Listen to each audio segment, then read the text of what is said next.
সোনিয়ার বান্ধবীর বিবাহ পর্ব শুরু। সোনিয়া মোটামুটি রেডি। আমিও গায়ে হলুদের জন্য রেডি হয়ে। আচ্ছা, এটা গায়ে হলুদের জন্য ড্রেস। কেমন লাগছে কমেন্টে আপনারা জানাবেন, ভালো লাগলেও জানাবেন, খারাপ লাগলেও জানাবেন।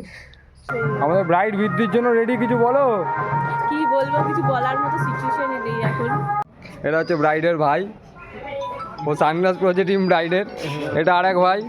তো এখানে পাপিয়ার বিয়ে জল ভরে নিয়ে সবাই চলে এসছে, আর আমি যেতে পারিনি কারণ যা হয় বান্ধবীর বিয়েতে বেস্ট ফ্রেন্ডের যা যা দায়িত্ব থাকে শুধু বান্ধবীর পেছন পেছন ঘোরা, বান্ধবীর সঙ্গে থাকা, তো আমি সেগুলোই করছিলাম।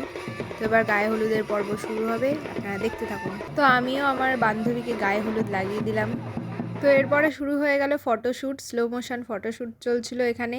বারবার আমরা ফুল ছুটছিলাম আর ক্যান্সেল হচ্ছিল। তো ফাইনালি এটা ফাইনাল টেক ছিল। তারপর আমরা চলে আসলাম দুপুরের খাবার খেতে। এই যে পাপিয়ার বিয়ের বেগুন সুন্দরী, পাপিয়ার বিয়ের বেগুন সুন্দরী এসছে, পাপিয়াকে দেখাবো। বান্ধবীর বিয়েতে এত কাজ যে ঠিক করে ব্লগটাও নিতে পারিনি, তাই ডাইরেক্ট চলে আসলাম বিয়েতে। আর এখানে বান্ধবীকে নাচানোর চেষ্টা করছিলাম।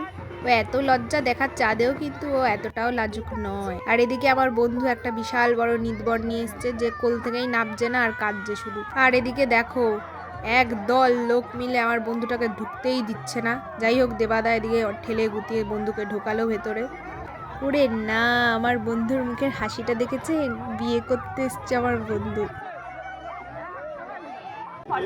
ফটো না ভিডিও হচ্ছে। হ্যাঁ,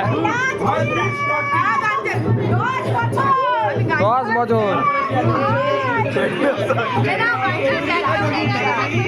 কপিরাইট খেয়ে যাবো।